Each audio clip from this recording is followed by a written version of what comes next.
Hi, my name is Dr. Genevieve Okafor.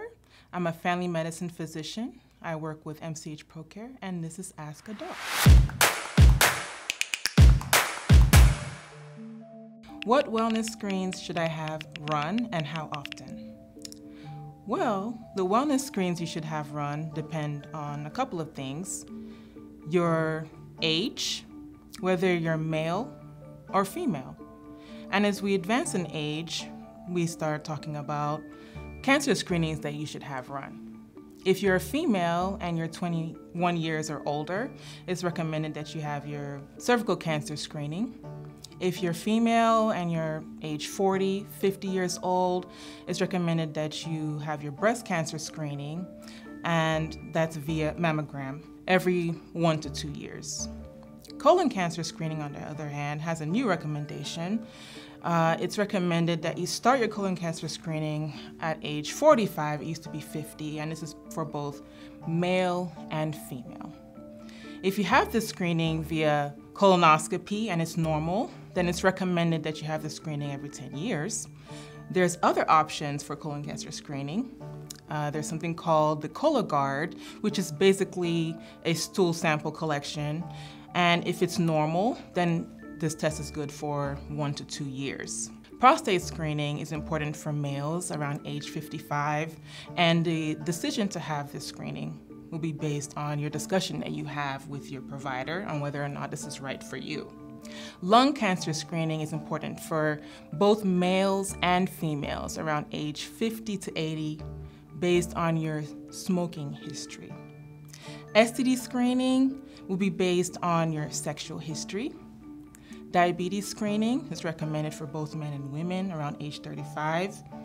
And cholesterol screening is important because it helps us determine your risk of stroke or heart attack in the future. And it's recommended around age 40 to 70. That's when it's most important to have that screening. Osteoporosis screening is important for females age 65 and older, males age 70 and older, irregardless of your risk factors. How do energy drinks impact my health now, and what are the long-term effects?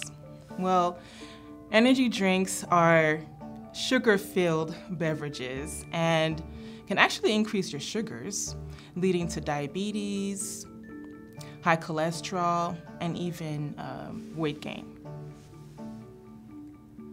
What are the first steps to starting a healthy lifestyle? Well, the first steps to starting a healthy lifestyle is making sure that you're the right weight for you. And the way we do that is to look at something called the BMI, or body mass index. And it takes into account your height and your weight. Normal range body mass index is from 18.5 to 24.5. And if you're above that range, it's a good idea to look at your lifestyle. For example, if you live a sedentary lifestyle, what can help is exercising. In regards to exercising, we recommend exercising for about 30 minutes a day, 5 days out of the week. You can also look at your diet.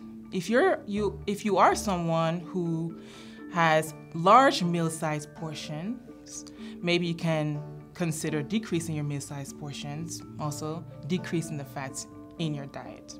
Does intermittent fasting contribute to a healthy lifestyle? Well, let's talk about what intermittent fasting is.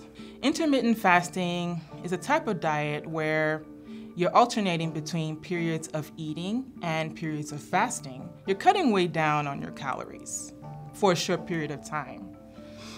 There is the belief that intermittent fasting helps your body get used to small meal-sized portions while also decreasing your cravings for unhealthy snacks. There are some sources that will say that intermittent fasting helps treat insulin resistance and also obesity. However, there isn't a lot of research out there in regards to side effects from intermittent fasting. There are different intermittent fasting diets. If you're interested in an intermittent fasting diet, it's a good idea to speak to your provider and based on your medical history, determine if this is the right diet for you. How much sun exposure in a day do I need to satisfy my vitamin D needs?